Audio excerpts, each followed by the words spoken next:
চিত্ত যেতা ভয় শূন্য উচ্চ যেতা ফির জ্ঞান যেথা মুক্ত সেথা গৃহের পাচির। এএনএম জিএনএম 2024 হাতে সময় রয়েছে 3 মাস। তোমরা প্রত্যেকেই জানো যে জুলাইয়ে তোমাদের পরীক্ষা রয়েছে এবং সময় খুবই কম। এই 3 মাস সময়ে তোমাদেরকে করতে হবে টোটাল 6টা সাবজেক্টের রিভিশন, 6টা সাবজেক্টের অ্যানালাইসিস এবং এই 6টা সাবজেক্টের রেগুলার মক টেস্ট। বুঝতে পারছো যে কতটা চ্যালেঞ্জিংয়ের ব্যাপার তোমাদের কাছে। 3 মাস মানে তোমরা প্রত্যেকেই জানো 3 মাস মানে হাতে সময় কয় দিন না 30 দিনে 90 দিন। কত দিন? 90 দিন।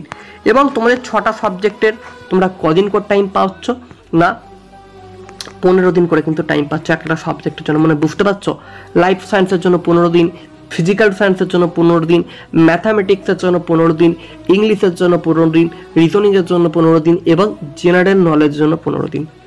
জায়গাটা কিন্তু ভাবছো খুব ইজি, তাই না? আমি 2 মাস পরে শেষ করে দেবো, 1 মাস পরে শেষ করে দেবো। যদি ভেবে থাকো তাহলে তুমি ভুল ভাবছো, রং ভাবছো। যদি তোমার স্বপ্ন হয়ে থাকে যে 2024-এ একটা সিট আমার লাগবেই লাগবে, একটা সিট আমাকে আমার বাবা মার স্বপ্ন পূরণ করতে হবে, আমার বাবা মা আমার জন্য এতদিন যা কিছু করেছে তাদেরকে আমি সব কিছু ফিরিয়ে দেবো 2024-এ, তাহলে এখন থেকে তুমি তোমার পড়াশোনাটাকে শুরু করো। আর কোনো ফাঁকিবাজি না, কারণ তুমি যেই জায়গায় দাঁড়িয়েছো একদম কিন্তু কার্নিশের প্রান্তে এসে দাঁড়িয়েছো। একদিকে তোমার লড়াই, তুমি কিন্তু একদম কার্নিশের প্রান্তে, তোমার লড়াই কিন্তু একদম শেষ মুহূর্তে। কারণ তুমি ভেবে দেখো, তোমার বয়স বাড়ছে, তোমার বাবা মার বয়স বাড়ছে, পশ্চিমবঙ্গে চাকরির হাহাকার, সেই জায়গায় দাঁড়িয়ে তুমি এখনো কোনো প্রকার চিন্তা ভাবনা করছো না যে 2024 পেরিয়ে যাক, 2025 আবার পরীক্ষা দেবো, 2025ও পেরিয়ে যাবে, 2026 নয় আবার পরীক্ষা দেবো। জাস্ট দিনের শেষে জাস্ট সেই পরীক্ষার যখন শেষ হবে সেই বেরিয়ে এসে বা আমাকে একটাই কথা, এবছর হলো না পরের বছর চেষ্টাটা কবে বন্ধ হবে, এবছর হলো না পরের বছর আবার চেষ্টা করে দেখবো। এটা বলতে বলতে বলতে বলতে তুমি ক্লান্ত হয়ে যাবে, কিন্তু তোমার কাছে তোমার সাকসেস কোনোদিন ধরা দেবে না শুধুমাত্র নিজের ভুলে। তোমরা একটা ভুলই বারবার করো, পরীক্ষার আমরা 1 মাস আগে পড়া শুরু করব, আমরা পরীক্ষার 2 মাস আগে শুরু করব। কেন? পরীক্ষার 6 মাস 7 মাস 8 মাস আগে শুরু করলে কি এমন তোমার ক্ষতি হয়ে যাবে? তুমি কি বেশি শিখে যাবে? বেশি শিখে যাওয়াটা কি তোমার লাইফে অনেক বড় বিপদ রেখে এনে দেবে?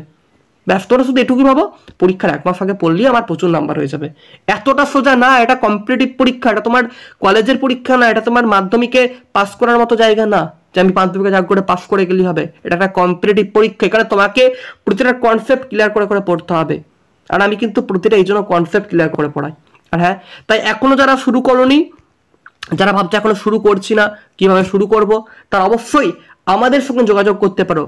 তোমাদের সমস্ত দায়িত্ব কিন্তু আমাদের, তোমাদের ডিটেলসে পড়ানো, তোমাদের সিলেবাস কমপ্লিট করে দেওয়া, তোমাদের মক টেস্ট নেওয়া, তোমাদের যাবতীয় যা কিছু রয়েছে তোমাদের সব কিছু ডিটেলসে আমাদের দায়িত্ব।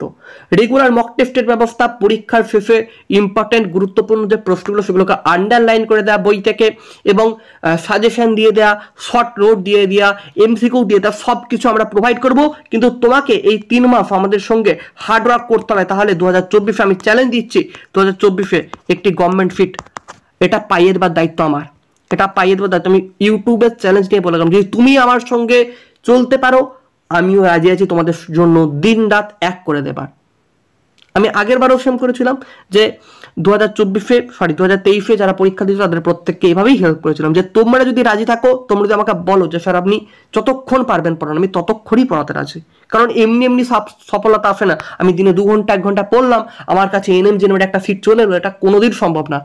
পার ডে 6 থেকে 7 ঘন্টা কিন্তু পড়াশোনা করতে, আমি এখনো বলছি পার ডে 6 থেকে 7 ঘন্টা পড়াশোনা করতে হবেই হবে, নয়তো তোমার কাছে কোনো দিন সাকসেস হতে ধরা দেবে না। যে যতই বলুক 1 ঘন্টা পরে হয়ে যাবে, 2 ঘন্টা পরে হয়ে যাবে, কোনো দিন সম্ভব না, একদম ইম্পসিবল ব্যাপার। আর আমি যখন পড়াতে শুরু করব আমার কাছে কোনো টাইম নেই যে আমি সন্ধ্যাবেলা 8টা থেকে পড়াতে শুরু করলাম, আমি তোমাকে এক্ষুনি 9টা বাজবে তোমাকে আমি ছুটি দিয়ে দেবো, এখানে এটা এরকম না। এইখানে তো এরভাবে পড়ানো আমি একদম পছন্দ করি না। আমার কাছে পড়ানো মানে সেটাই যতক্ষণ না তুমি বুঝছো, যতক্ষণ না তোমার এই টপিক কমপ্লিট হচ্ছে, যতক্ষণ না তুমি সেই জায়গা থেকে নিজেকে প্রশ্ন করতে পারছো যে আমি বুঝতে পেরেছি কিনা, তুমি সেই জায়গা থেকে যতক্ষণ না কমপ্লিটলি তোমার যে সমস্যাটাকে সমাধান করে বের হতে পারছো, ততক্ষণ কিন্তু আমি ছাড়বো না তোমাকে, ততক্ষণই আমি নিয়ে থাকবো। যে তোমাকে বুঝতে হবে, তোমাকে এবছর 2024-এ ফিট পেতে হবে।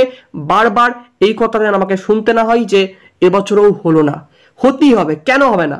প্রতিবার সবাই পাচ্ছে, কত ছেলে মেয়ে রয়েছে যারা দেখবে মাধ্যমিকে নাম্বার কম, উচ্চ মাধ্যমিকে নাম্বার কম, তারাও দেখবে বড় বড় জায়গায় চাকরি করছে। কারণ কি?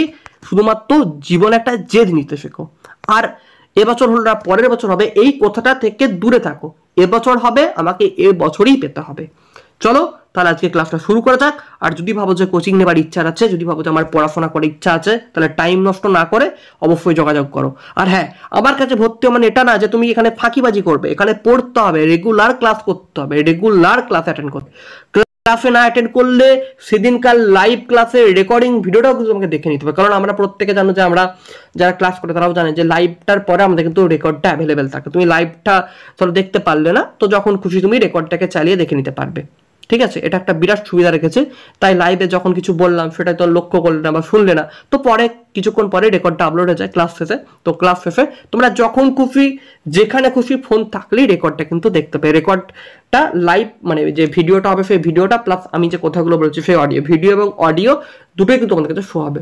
ঠিক আছে, এবং মক টেস্ট তোমরা যখন খুশি দিতে পারবে। ধরো মক টেস্ট নিয়ে নিলাম, মক টেস্ট তুমি দিতে পারলে না, মক টেস্ট কিন্তু তুমি আবার যখন খুশি দিতে পারবে।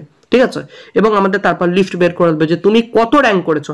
300 জন ধরো পরীক্ষা দিল, সেই 300 জনের মধ্যে তুমি কত নাম্বার পেয়েছো। ধরো তুমি 25 পেলে 30-এর মধ্যে, তো দেখা গেলো তোমার র্যাঙ্ক হচ্ছে, তুমি হয়তো 10 জনের পরে আছো, তোমার হয়তো 12 হয়েছে, তো তুমি 12 এখানে শো করবে যে আমি 25 পেয়েছি, আমার 12 নম্বরে নাম এসেছে এবং আমি 2 কি 3টে ভুল করেছি, আমার নেগেটিভ মার্কিং এত হয়েছে। ঠিক আছে, আমাদের কিন্তু নেগেটিভ মার্কিংও থাকে, এরকম না যে নেগেটিভ মার্কিং নেই। প্রত্যেকটা প্রশ্নের কিন্তু নেগেটিভ মার্কিং ঠিক যেমন পরীক্ষা হয় সেরকম পরীক্ষার আদলেই কিন্তু পরীক্ষাটা নেওয়া হয়। তাহলে যারা দেরি করছো, দেরি না করে ইচ্ছা থাকলে এখনই কন্ট্যাক্ট নাম্বার কিন্তু কন্ট্যাক্ট করে নাও। এবার দেখো, আচ্ছা ক্লাস শুরুর আগে একটা বিশেষ কথা, যারা ক্লাসটা দেখছো অবশ্যই কিন্তু ভিডিওটা একটা করে লাইক করে দিও। আর যারা চ্যানেলটাকে এখনো সাবস্ক্রাইব করোনি, দেখো পাশে একটা সাবস্ক্রাইব বটন দেখতে পাচ্ছ, সাবস্ক্রাইব বটনটাতে প্রেস করে অবশ্যই পাশের বেলটাকে অল করে দিও। আর ভিডিওটা যদি ভালো লাগে থাকে অবশ্যই কমেন্টে তোমাদের মতামতটা জানিয়ে দিও। ঠিক আছে, দেখো এখানে আর হ্যাঁ, একটা হোয়াটসঅ্যাপ গ্রুপের লিঙ্ক কিন্তু নিচের ডেসক্রিপশন বক্সে দেখতে পাবে এবং কমেন্টের পিন অপশনে দেখতে পাবে। এখান থেকে তোমরা আমাদের হোয়াটসঅ্যাপ গ্রুপে অবশ্যই জয়েন করেছো। প্রথম প্রশ্ন দেখো, নিচের কোনটি একটি চোয়ালবিহীন প্রাণীর নাম। এবার তোমরা যদি সঠিক উত্তরটা জেনে থাকো নিচের কমেন্ট বক্সে আমার আগে কিন্তু জানিয়ে দেবে। ঠিক আছে, এবার দেখো এখানে বলেছে নিচের কোনটি চোয়ালবিহীন প্রাণীর নাম। চোয়ালবিহীন মানে কি? মুখে চোয়াল থাকে না। এবার চোয়ালবিহীন প্রাণীর নাম সবসময় মনে রাখবে যে এগানাতা শ্রেণীর অন্তর্ভুক্ত। কি বললাম? এরা কোন অধি শ্রেণীর অন্তর্ভুক্ত? পরীক্ষার্থী প্রশ্ন আছে, চোয়ালবিহীন প্রাণীরা এগানাথা অধি শ্রেণীর অন্তর্ভুক্ত। প্রত্যেকের মনে থাকবে আশা করছি, এগানাথা অধি শ্রেণীর অন্তর্ভুক্ত। ক্লিয়ার প্রত্যেকের কাছে? এবার এই এগানাথা অধি শ্রেণীর অন্তর্ভুক্ত যে সমস্ত প্রাণী রয়েছে তাদের কি কি বৈশিষ্ট্য দেখা যায়। তাহলে এগানাথা অধি শ্রেণীর প্রাণীদের বৈশিষ্ট্য দেখা যায়। 1 নম্বর হচ্ছে পেয়েই গেছে, মুখে চোয়াল থাকে না, মানে এরা হচ্ছে চোয়ালবিহীন হয়। 2 নম্বর, এদের কিছুই থাকে না, এদের হচ্ছে বহিঃকঙ্কাল, মানে বাইরের দিকে কঙ্কালটা থাকে না। কি বললাম? তাহলে বহিঃকঙ্কাল নেই। 3 নম্বর পয়েন্ট কি না, যুগ্ম উপাঙ্গ কিন্তু এদের থাকে না। 3 নম্বর পয়েন্ট বলবে যে যুগ্ম উপাঙ্গ। ঠিক আছে, যুগ্ম উপাঙ্গ এদের হচ্ছে অনুপস্থিত। তাহলে 3টে আমরা পয়েন্ট পেলাম। এগানাথা অধি শ্রেণীর যে সমস্ত প্রাণী রয়েছে তাদের যুগ্ম উপাঙ্গ নেই, তাদের বহিঃকঙ্কাল নেই এবং তাদের মুখে কিন্তু কোনো প্রকার চোয়াল নেই, এরা হচ্ছে চোয়ালবিহীন। এবং সঠিক উত্তর হচ্ছে তার মানে কি হবে? দেখো ল্যাম্প্রে হ্যাগফিশ এই দুজনেরই কিন্তু চোয়াল থাকে না, যুগ্ম উপাঙ্গ থাকে না, বহিঃকঙ্কাল থাকে না এবং এরা প্রত্যেকেই এগানাথা অধি শ্রেণীর অন্তর্ভুক্ত। তাই সঠিক উত্তর হচ্ছে চোয়ালবিহীন প্রাণী দুটোই, ল্যাম্প্রে এবং হ্যাগফিশ দুটোই। তার মানে এ অ্যান্ড বি হচ্ছে উভয়, এটা হচ্ছে ঠিক। তো অপশন সি হচ্ছে এখানে রাইট অ্যান্সার। আর ল্যাম্প্রে হ্যাগফিশের জায়গায় তোমাদের কিন্তু বৈজ্ঞানিক সম্মত নামও পরীক্ষায় দিয়ে দিতে পারে, খুব ইম্পর্টেন্ট। বৈজ্ঞানিক সম্মত নামগুলো কিন্তু করে রাখবে। ল্যাম্পের বৈজ্ঞানিক সম্মত নাম হচ্ছে, আমি লিখে দিচ্ছি দেখো, এটা লিখে নিতে পারো তোমরা খাতায়, খুব ইম্পর্টেন্ট এটা না, পেট্টোমাইজন ম্যারিনাস। ঠিক আছে, এটা হচ্ছে ল্যাম্পের বৈজ্ঞানিক সম্মত নাম, লিখে নিয়েছো। আচ্ছা, হ্যাগফিশের বৈজ্ঞানিক সম্মত নাম দেখো, মাইক্সাইন গ্লুটিনোফা। ঠিক আছে, এটা হচ্ছে কি বললাম, এই দুটো হচ্ছে ল্যাম্প্রে এবং হ্যাগফিশের বৈজ্ঞানিক সম্মত নাম। মাইক্সাইন গ্লুটিনোফা হচ্ছে হ্যাগফিশের, আর ল্যাম্প্রে হচ্ছে কি পেট্টোমাইজন ম্যারিনাস। ক্লিয়ার হলো প্রত্যেক? হচ্ছে। আচ্ছা, নেক্সট প্রশ্নে চলে এসো। জীববৈচিত্র্য শব্দটি প্রথম কে ব্যবহার করেছিলেন? টোটাল দেখো 4টা অপশন দেখতে, লিনিয়াস, হ্যালডেন, ওয়াল্টার রোজেন ও পার্নি। দেখো প্রথমে আমরা জানি লিনিয়াস হচ্ছে কি না, লিনিয়াসের হায়ারার্কিয়াল শ্রেণী, মানে শ্রেণীবিন্যাসের অ্যাকচুয়ালি জনক বলা হয়। ক্যারোলাস লিনিয়াস কী করেছিল না শ্রেণীবিন্যাস প্রথাটা প্রচলন করেছিলেন, বা শ্রেণীবিন্যাসের জনক বলে আমরা কিন্তু ক্যারোলাস লিনিয়াসকে জানি। এ কী করেছিল দেখো, গণ এবং প্রজাতি দুটো, কি বললাম, গণ এবং প্রজাতি নিয়ে নামকরণ চালু করেছিলেন। প্রত্যেকে জানো তো যে দ্বিপদ নামকরণ চালু করেছিলেন কি না ক্যারোলাস লিনিয়াস। তাহলে ক্যারোলাস লিনিয়াস দেখো শ্রেণীবিন্যাস দ্বিপদ নামকরণ এদিকে চলে যাচ্ছে, তার মানে ক্যারোলাস লিনিয়াসটা হচ্ছে সঠিক উত্তর না। তারপর দেখো বিজ্ঞানী হ্যালডেন আর ওপারিন এরা কিন্তু যখন পৃথিবী সৃষ্টি হয়েছিল, পৃথিবী সৃষ্টির সময় এদের ভূমিকা একটা খুব গুরুত্বপূর্ণ ছিল। কারণ ওপারিন কি করেছিল, ওপারিন হচ্ছে যখন সমুদ্রর গরম জল যখন পৃথিবীর সৃষ্টি হচ্ছে তখন সমুদ্রটা ছিল অত্যন্ত উত্তপ্ত, তার মানে সমুদ্র যখন উত্তপ্ত তার মানে সমুদ্র জলও ছিল অত্যন্ত উত্তপ্ত, মানে খুব গরম, এবং এই সমুদ্রের জলে ছিল অ্যামাইনো অ্যাসিড, প্রোটিন। কি বললাম, সমুদ্রের জলে ছিল অ্যামাইনো অ্যাসিড, প্রোটিন, এগুলো সব কিন্তু সমুদ্রের জলে এরকমভাবে ভেসে বেড়াচ্ছিল। হঠাৎ করে প্রোটিনগুলো আলাদা হয় একটা থকথকে কোলয়েড জাতীয় দ্বিস্তরী আবরণ তৈরি করেছিল। কি বললাম না কোলয়েড জাতীয় একটা পদার্থ গঠন করেছিল, ঠিক আছে, যেটা ঠিক কিছুটা কোষ পর্দার মতো দেখতে ছিল। এটাকে নাম দিয়েছিল বিজ্ঞানী ওপারিন কোয়াসারবেট। কি নাম দিয়েছিল, কোয়াসারবেট। ওপারিনের বুঝতে পারলে কোয়াসারবেট আবিষ্কার, লিনিয়াসও বললাম, হ্যালডেন আর এরা গরম তরল স্যুপ, এগুলো সব কিছু এই হ্যালডেন ওপারিন এটার সঙ্গে যুক্ত ছিল। তাহলে দেখো পড়ে থাকলো কে, ওয়াল্টার রোজেন। তাহলে সঠিক উত্তরকে ওয়াল্টার রোজেন হচ্ছে জীব বৈচিত্র্য বা বায়োডাইভার্সিটি কথাটি প্রথম প্রচলন করেছিলেন বা প্রথম ব্যবহার করেছিলেন। পৃথিবী সৃষ্টির সময় কোন গ্যাসটি ছিল না, টোটাল 4টা অপশন দেখতে পাচ্ছ, অক্সিজেন রয়েছে, হাইড্রোজেন সায়ানাইড রয়েছে, অ্যামোনিয়া রয়েছে, মিথেন রয়েছে। এবার এখানে যেটা সঠিক উত্তর সেটা হচ্ছে কি না অক্সিজেন। দেখো অক্সিজেন হচ্ছে O2, হাইড্রোজেন সায়ানাইড হচ্ছে HCN, আর অ্যামোনিয়া হচ্ছে কি NH3, আর মিথেন হচ্ছে কি CH4। তার মানে প্রত্যেকে ভালো করে শুনে রাখো যে অক্সিজেন কিন্তু ছিল না, বাদ বাকি 3টে অ্যামোনিয়া, মিথেন এবং হাইড্রোজেন সায়ানাইড 3টাই কিন্তু ছিল। তার মানে এখানে সঠিক উত্তর হচ্ছে অপশন এ। ঠিক আছে, 4 নম্বর প্রশ্ন আসো, পরিবেশের বিভিন্ন উদ্দীপনায় সাড়া দেওয়ার ক্ষমতাকে কি বলে, ছন্দবদ্ধতা, পুষ্টি, উত্তেজিতা নাকি বিপাক। এবার দেখো বিপাক মানে আমাদের জীবদেহে যে ক্রমাগত রাসায়নিক বিক্রিয়াগুলো ঘটে চলেছে, ভালো করে বিপাক মনে হচ্ছে জীবদেহে যে ক্রমাগত রাসায়নিক বিক্রিয়া ঘটে চলেছে সেটাকে বলছে বিপাক। উত্তেজনায় জীবের সাড়া দেওয়ার ক্ষমতাকে বলে উত্তেজিতা। দেখো তার মানে এখানে কিন্তু আমরা উত্তেজিতাটা পেয়ে যাচ্ছি যে উদ্দীপনায় জীবের সাড়া দেওয়ার ক্ষমতা, তার মানে সঠিক উত্তর হচ্ছে অপশন সি।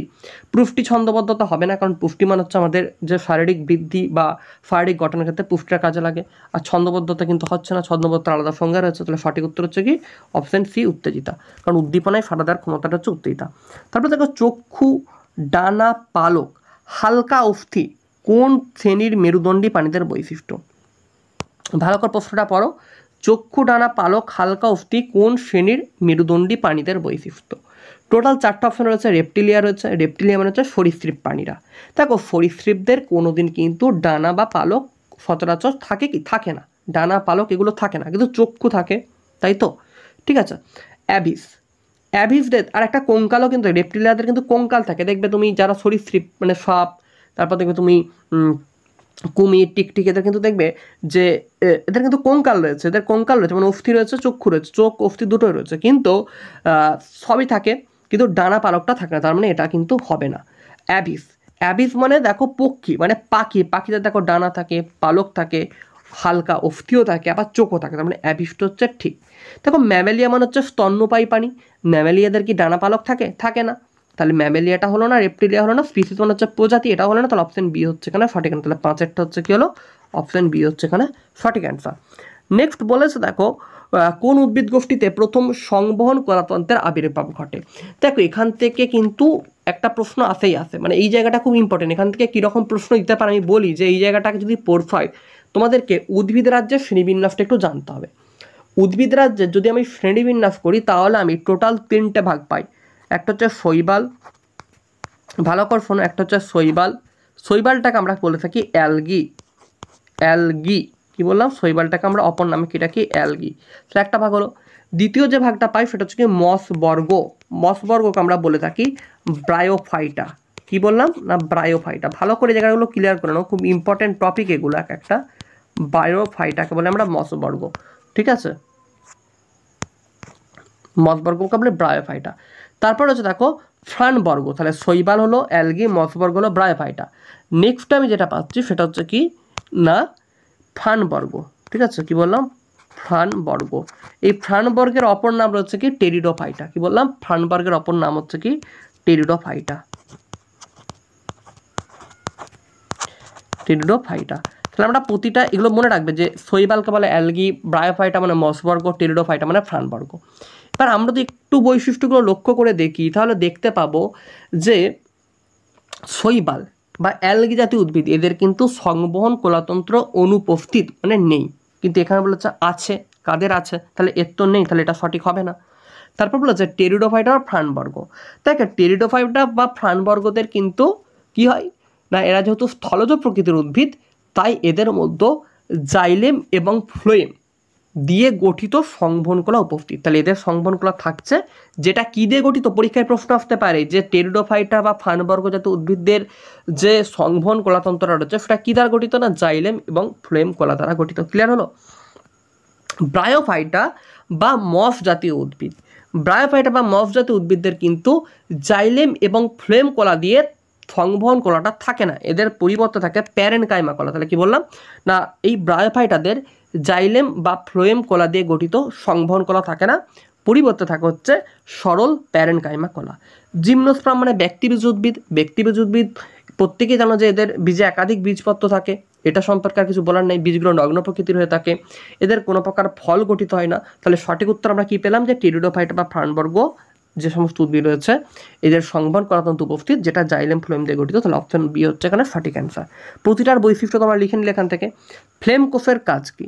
মনে রাখবে যে ফ্লেম কোষের কাজ হচ্ছে রেচনে সাহায্য করে, এটুকু মনে রাখো যে ফ্লেম কোষের কাজ হচ্ছে কি রেচনে সাহায্য করা। কোন পর্বের প্রাণীদের রক্তপূর্ণ, আচ্ছা, কোন পর্বের প্রাণীদের রক্তপূর্ণ দেহগহ্বর বা হিমোফিল দেখা যায়? এটা দেখো অ্যার্থোপোডা বা সন্ধিপদী প্রাণীদের কিন্তু দেহগহ্বর বা হিমোফিল দেখা যায়, ঠিক আছে, কাদের না, অ্যার্থোপোডা বা সন্ধিপদী প্রাণীদের। আচ্ছা, নেক্সট প্রশ্নে আসো। আচ্ছা, এটাও সেম দিয়েছে, হিমোফিল বা রক্তপূর্ণ দেহগহ্বর, এটা অ্যার্থোপোডা প্রাণীদের দেখা যায়। প্রোবোফিস এবং কোলার দেহকাণ্ড কোথায় থাকে? চারটা অপশন, হেমিকর্ডাতে, কর্ডাটাতে, ইউরোকর্ডাটা, নাকি কোনোটিই নয়। মনে রাখবে যে হেমিকর্ডাটা যুক্ত যে সমস্ত প্রাণী রয়েছে হেমিকর্ডাটাতে প্রোবোফিস এবং কোলার দেহকাণ্ড থাকে। এদের হেমিকর্ডাটা অ্যাকচুয়ালি কি কি উদাহরণ জানো? হেমিকর্ডাটার উদাহরণ কিন্তু বা এক্সাম্পলটা একটু মনে রাখো যে ব্ল্যানোগ্লোসাস এবং স্যাক্রোগ্লাসাস। কি বললাম? ব্ল্যানোগ্লোসাস এবং স্যাক্রোগ্লাসাস হচ্ছে কি না এই হেমিকর্ডাটার উদাহরণ, ঠিক আছে। তাহলে নামগুলো একটু মনে রাখবে যে ব্ল্যানোগ্লোসাস, ব্ল্যানোগ্লোসাস এবং কি না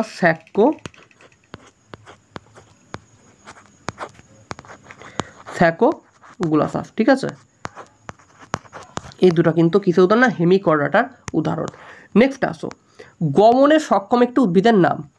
দেখো যে সমস্ত নিম্ন শ্রেণীর বেশ কয়েকটি উদ্ভিদ রয়েছে, নিম্ন শ্রেণীর বেশ কয়েকটি উদ্ভিদ রয়েছে যাদের গমন দেখা যায়। তিনটে নিম্ন শ্রেণীর উদ্ভিদ প্রধানত যাদের গমন দেখা যায়, একটা হচ্ছে ক্লামাইডোমোনাস, এর গমন দেখা যায়, ভলভক্সের গমন দেখা যায়, আর ডায়াটমের গমন দেখা যায়। তাহলে এখানে সঠিক উত্তর কী হবে না, এখানে ভলভক্স হচ্ছে সঠিক অ্যান্সার, কারণ এখানে ক্লামাইডোমোনাসও নেই আর ডায়াটমও নেই। যেহেতু ভলভক্স পেয়েছি তাই ভলভক্স হচ্ছে নিম্ন শ্রেণীর একটা উদ্ভিদ যার গমন দেখা যায়। ভলভক্সের পরিবর্তে যদি ক্লামাইডোমোনাস থাকতো তাহলে ক্লামাইডোমোনাস হতো, ডায়াটম থাকলে ডায়াটম হতো। নেক্সট বলে দেখো সংকটকালীন হরমোন কাকে বলে? একটু ভালো করে জেনে রাখবে যে সংকটকালীন হরমোন মানে যেটা হচ্ছে কি না বিপদ বা যেটা জরুরিকালীন অবস্থায় খরিত হয়। এবার জরুরিকালীন অবস্থায় খরিত হয়, দেখো ইনসুলিন কিন্তু জরুরিকালীন অবস্থায় খরিত হয় না। ইনসুলিন কখন খরিত হয় না, ইনসুলিন হচ্ছে যে ইনসুলিনের কথা তুমি যদি একটু লক্ষ্য করে দেখো যে ইনসুলিন হচ্ছে অ্যান্টি ডায়াবেটিক হরমোন। এই ইনসুলিনের বিভিন্ন কাজ রয়েছে, যেমন যে কার্বোহাইড্রেট বিপাক করে, প্রোটিন বিপাক নিয়ন্ত্রণ করে, ফ্যাট বিপাক নিয়ন্ত্রণ করে। তাহলে কি বললাম, ইনসুলিন কি করে? ইনসুলিন হচ্ছে কার্বোহাইড্রেট বিপাক নিয়ন্ত্রণ করে, প্রোটিন বিপাক নিয়ন্ত্রণ করে, ফ্যাট বিপাক। তাহলে কার্বোহাইড্রেট মানে শর্করা, প্রোটিন, ফ্যাট এটা কিন্তু ইনসুলিন নিয়ন্ত্রণ করে। অ্যাড্রিনালিন, অ্যাড্রিনালিন হরমোন কিন্তু যদি একটু লক্ষ্য করে দেখো অ্যাড্রিনালিনকে দুটো ভাগে ভাগ করে, একটা হচ্ছে অ্যাড্রিনালিন, একটা হচ্ছে নরো অ্যাড্রিনালিন। এবার অ্যাড্রিনালিনের কি বললাম দুটো ভাগ, একটা হচ্ছে অ্যাড্রিনাল গ্রন্থি থেকে দুটো হরমোন খরিত, একটা হচ্ছে অ্যাড্রিনালিন, একটা হচ্ছে নরো অ্যাড্রিনালিন। নরো অ্যাড্রিনালিনের কাজ আলাদা, অ্যাড্রিনালিনের কাজ আলাদা, ঠিক আছে, তাহলে অ্যাড্রিনালিন আর নরঅ্যাড্রিনালিন থাকে, তুমি কিন্তু সংকটকালীন হরমোনে অবশ্যই অ্যাড্রিনালিন করবে, কারণ অ্যাড্রিনালিন হরমোন জরুরিকালীন হরমোন। দেখবে যখন রাগ, ভয়, আনন্দ যখন আমাদের এইগুলো দেহের মধ্যে ঘটে, তখন অ্যাড্রিনালিন কী হয়, জরুরি অবস্থায় এই হরমোনটা দ্রুত ক্রিয়াশীল হয়। ঠিক আছে, কী হয়, এই হরমোনটা কিন্তু দ্রুত ক্রিয়াশীল হয়, তাই অ্যাড্রিনালিন হলো সংকটকালীন হরমোন। আর নরঅ্যাড্রিনালিনের কাজ যকৃত, কঙ্কাল পেশিতে গ্লাইকো জেনালাইসিসের হার বৃদ্ধি করা, প্লিহার মসৃণ পেশির সংকোচন করা, সিস্টোলিক ডায়াস্টোলিক রক্তচাপ বৃদ্ধি করা, এগুলো কিন্তু নরঅ্যাড্রিনালিনের কাজ। কিন্তু অ্যাড্রিনালিনের কাজ কি বললাম, যে জরুরি অবস্থায় ক্ষরণ হওয়া। ঠিক আছে, থাইরক্সিন তো জানো, থাইরয়েড গ্রন্থি থেকে করতে হয়। টেস্টোস্টেরন তো জানো যে পুরুষদের শুক্রাশয় থেকে। আচ্ছা, মস্তিষ্কের যোজক কলা কাকে বলে? মনে রাখবে যে মস্তিষ্কের যোজক কলাকে পন্সকে বলে। কেন মস্তিষ্কের যোজক কলা পন্সকে বলে? না, পন্স হচ্ছে আমাদের মস্তিষ্ক টোটাল, দেখবে পশ্চাৎ মস্তিষ্ক রয়েছে, মধ্য মস্তিষ্ক রয়েছে, তারপর তুমি দেখবে এটাও বলতে পারো যে গুরু মস্তিষ্ক, মধ্য মস্তিষ্ক এবং লঘু মস্তিষ্ক। তাহলে মস্তিষ্কের কিন্তু তিনটা ভাগ রয়েছে, একটা হচ্ছে গুরু মস্তিষ্ক, একটা হচ্ছে লঘু মস্তিষ্ক, আর একটা হচ্ছে মধ্য মস্তিষ্ক। এই মধ্য মস্তিষ্কের সঙ্গে মধ্য মস্তিষ্ক যেটা রয়েছে, সেই মধ্য মস্তিষ্কের সঙ্গে লঘু মস্তিষ্ক, এই লঘু মস্তিষ্ক এবং সুষুম্না শীর্ষকের সংযোগ স্থাপন করে। কি বললাম, পন্সের কাজ হচ্ছে সম্পর্ক স্থাপন করা বা একটা কানেক্টিভিটি দেওয়া। কার সঙ্গে কার দেয় কানেক্টিভিটিটা? না, লঘু মস্তিষ্কের সাথে পশ্চাৎ মস্তিষ্ক, মধ্য মস্তিষ্ক, লঘু মস্তিষ্ক, মধ্য মস্তিষ্ক এবং সুষুম্না শীর্ষকের সংযোগ স্থাপন করে হচ্ছে এই পন্স। তাই জন্য একে যোজক কলা বলা হয়। ঠিক আছে, এবং সুষুম্না শীর্ষকের সংযোগ স্থাপন করে। ঠিক আছে, শীর্ষক। ঠিক আছে, এদের মধ্যে কী করে সংযোগ স্থাপন করে, তাই একে যোজক করবে। তাহলে আজকের ক্লাসটা এখানে স্টপ করলাম। নেক্সট ক্লাসের জন্য অবশ্যই চ্যানেলকে সাবস্ক্রাইব করে রাখো এবং পাশের বেলটিকে অবশ্যই অল করে দিও। তোমরা যত সাপোর্ট করবে পরবর্তীতে কোশ্চেনের পরিমাণ কিন্তু আরও তোমাদের জন্য বাড়ানো হবে। চলো, অনেক কিছু নতুন নতুন শিখতে পারলে, তো তার জন্য অবশ্যই ভিডিওটা লাইক করার, যারা এখনও হোয়াটসঅ্যাপ গ্রুপে জয়েন করোনি অবশ্যই হোয়াটসঅ্যাপ গ্রুপে জয়েন করো। আর যারা আমাদের পেড ব্যাচে জয়েন হতে চাও, নিচের কন্ট্যাক্ট নাম্বারে কন্ট্যাক্ট করে নাও। এখন পেড ব্যাচের ফিস মাত্র 999 টাকা। চলো, ভিডিওটা এখানে